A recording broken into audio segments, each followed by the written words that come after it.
স্টুডিওতে আছেন সহকর্মী শাতিলা শারমিন। যাচ্ছি তার কাছে। শাতিলা, আপনাকে স্বাগত জানাই। প্রধানমন্ত্রীর চীন সফর ঘিরে বেশ কিছু সফলতার খবর আমরা এরই মধ্যে জেনেছি। আপনার কাছে কী তথ্য আছে সেগুলো জানতে চাইব।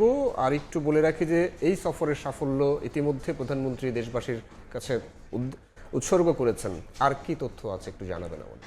আচ্ছা, রুদ্র, সেটি হচ্ছে যে এই চীন সফর নিয়ে আমরা যাওয়ার আগে থেকে আসলে সংবাদ মাধ্যমে যেমন তথ্যগুলো ছিল, পররাষ্ট্র মন্ত্রণালয় ব্রিফ করেছিলেন এবং দীর্ঘদিন ধরে আসলে আলোচনা হচ্ছিল এই সরকার গঠন হবার পরেই প্রধানমন্ত্রী তারেক রহমান আসলে কোন দেশে যাচ্ছেন। তিনি ভূরাজনৈতিক যে কৌশলটি আসলে এবার কূটনীতিতে দেখালেন সেটি হচ্ছে যে তিনি ভারত এবং চীন, এই দুইটি প্রতিবেশী রাষ্ট্র আমরা শক্তিধর রাষ্ট্র বলে থাকি এদেরকে। অর্থনৈতিকভাবে এবং সামরিকভাবে বলেন, ভৌগোলিকভাবে বলেন, তাদের প্রভাব অনেক বেশি। তো সেই জায়গা থেকে তিনি প্রথম যে রাষ্ট্রটিতে গেলেন সেই রাষ্ট্র তিনি পছন্দ করলেন মালয়েশিয়া, এবং মালয়েশিয়াতে যে ধরনের সম্পর্ক আমরা আসলে এই সরকারের সঙ্গে অর্থাৎ প্রধানমন্ত্রী সরকার প্রধানের সঙ্গে দেখলাম সেটি কিন্তু অনেক অভাবনীয় একটি জায়গা।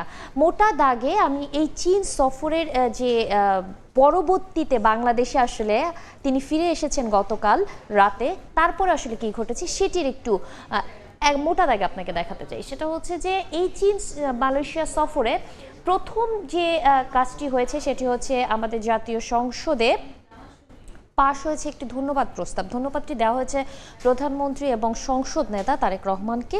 কারণ এই যে মালয়েশিয়া এবং চীনের সফরের ফলে যে ধরনের কূটনৈতিক সাফল্য এসেছে সেই সাফল্যটিকে আসলে সংসদ অ্যাড্রেস করেছে।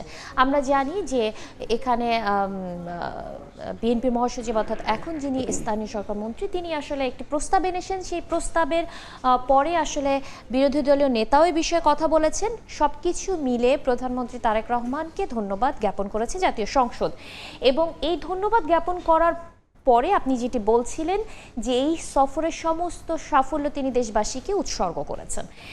এবং আরেকটি বিষয় সেটি হচ্ছে বলতে চাই যে বিরোধী দলীয় নেতা যিনি আছেন জামায়াতের, তিনি আসলে সংসদকে যেমন তিনি ধন্যবাদ জানিয়েছেন প্রধানমন্ত্রীকে, তেমন তিনি বলেছেন যে বিদেশের সঙ্গে যে ধরনের চুক্তি বা যে ধরনের সমঝোতা বা যে ধরনের কূটনৈতিক সাফল্য আসছে সেটি সংসদকে অবহিত করা। এই ক্ষেত্রে যে দেশবাসী সহ সংসদে যারা আছেন তারা আসলে এই বিষয়টি সম্পর্কে পরিষ্কার ধারণা পেতে পারেন, কোনো রকম ভুল বোঝাবুঝি যাতে তৈরি না হয়।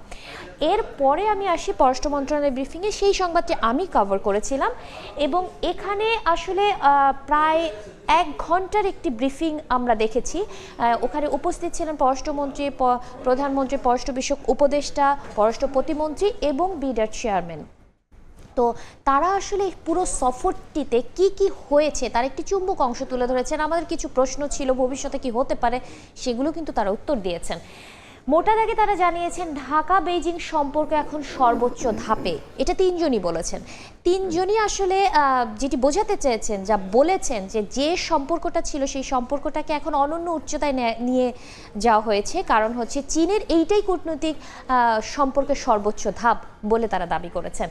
মিয়ানমার চীন বাংলাদেশ অর্থনৈতিক করিডোরের প্রস্তাব, এটি একটি বিস্তারিত আলোচনা। ছোট মোটা দাগে আমি যেটি বলতে চাই সেটি হচ্ছে চীনের কুনমিং থেকে মিয়ানমার হয়ে এখনই একটি স্থল পথ আসলে রয়েছে যেখানে চীন তার অর্থনৈতিক যে কার্যক্রম অর্থাৎ এটা ব্যবহার করছে, বাণিজ্যিকভাবে ব্যবহার করছে। তো সেখানেই একটি অর্থনৈতিক করিডোরের প্রস্তাব চীন করেছে যে মিয়ানমার পর্যন্ত যেহেতু স্থলপথটা আছে সেটি বাংলাদেশ পর্যন্ত বিস্তৃত করা। সেই ক্ষেত্রে যেটি হবে বাংলাদেশের বিনিয়োগ, বাণিজ্য এবং এই জায়গাগুলো আসলে চীনের জন্য সহজ হয়। এইটা হচ্ছে বিষয়। আসলে চীন সফর নিয়ে আমাদের আসলে এই আলোচনাগুলো আসলে দীর্ঘদিন ধরে থাকবে, কারণ ভবিষ্যতে বাংলাদেশ এই সফরে কিভাবে আরো লাভবান হচ্ছে সে বিষয়টিও জানবো। নিশ্চয়ই আপনার হাতে একটি প্রতিবেদন আছে। আমি সেই প্রতিবেদনটি একটু দেখাতে চাই। আমার সহকর্মী হাসান ওয়ালি একটি প্রতিবেদন করেছেন এবং সেই প্রতিবেদনে আসলে তিনি বিশ্লেষকদের কাছে জানতে চেয়েছেন যে চীন সফরটির অর্জন এবং ভবিষ্যৎটা আসলে কি হতে যাচ্ছে। 5 দিনের চীন সফরে পররাষ্ট্রনীতির নতুন যাত্রায় বাংলাদেশ। চীনের প্রেসিডেন্ট, প্রধানমন্ত্রী থেকে শুরু করে শীর্ষ ব্যবসায়ীদের সঙ্গে প্রধানমন্ত্রী তারেক রহমানের বৈঠকে যুক্ত হয়েছে নতুন সমঝোতা চুক্তি।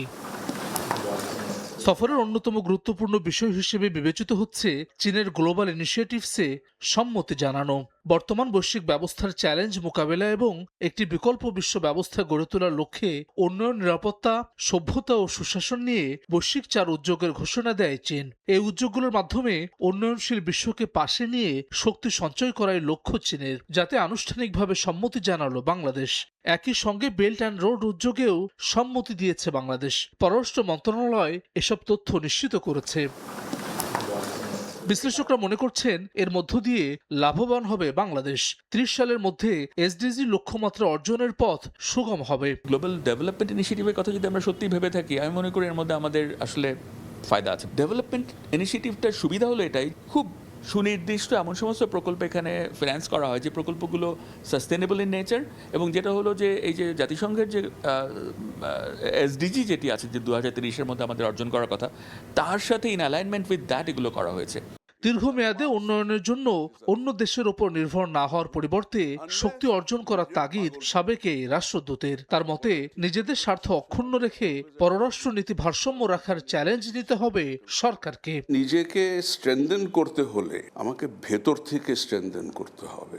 অবশ্যই আমাদের লক্ষণ থাকবে যে আমাদের নিজেদের স্বার্থে আমরা কিভাবে এই সম্পর্কগুলো বাড়িয়ে যাব। উই হ্যাভ টু ব্যালেন্স কোনটা কিভাবে করব যে one does not negatively impact on the other. আমাদের জন্য সবসময় we will always be challenged, যেহেতু we are a small nation. প্রধানমন্ত্রীর সফরকালে উন্নয়ন, মানব সম্পদ সহযোগিতা, কৃষি, শিক্ষা, বাণিজ্য ও বিনিয়োগ এবং মিডিয়া সহযোগিতা সহ বিভিন্ন খাতে বেশ কয়েকটি সহযোগিতা স্মারক ও চুক্তি স্বাক্ষর হয়েছে।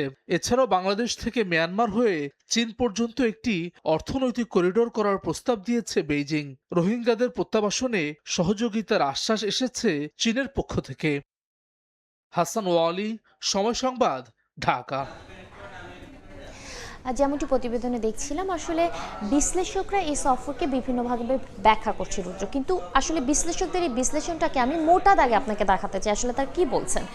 সেটি হচ্ছে যে এই ঢাকা বেইজিং যে যৌথ ঘোষণা, তারা একটা ঘোষণা দিয়েছেন 15 দফার যে ঘোষণাটা, সেই ঘোষণাটাকে একটা মাইল ফলক হিসেবে তারা চিহ্নিত করছেন। কারণ আসলে বেইজিংয়ের সাথে এই ধরনের সম্পর্ক আসলে সর্বক্ষেত্রে এক ধরনের সম্পর্ক। আমরা এখানে জ্বালানি সহযোগিতা দেখেছি, বিনিয়োগ দেখেছি, আমরা এখানে করিডোরের একটি প্রস্তাব পেয়েছি, এবং যত ধরনের আইসিটি থেকে শুরু করে সব ধরনের সহযোগিতার আসলে তার কথা বলেছেন।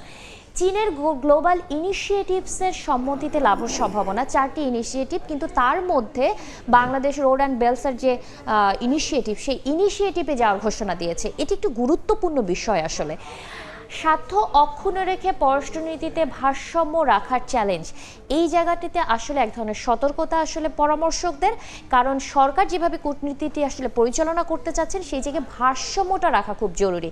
সেই জায়গাটা তারা নির্দেশ করেছেন যে এটা না হলে আসলে বাংলাদেশের যে সার্বভৌমত্ব এবং সর্বোপরি বাংলাদেশের যে স্বার্থ অক্ষুণ্ণ রাখার যে চ্যালেঞ্জটা, সেটা আসলে এক ধরনের হুমকির মুখে পড়বে।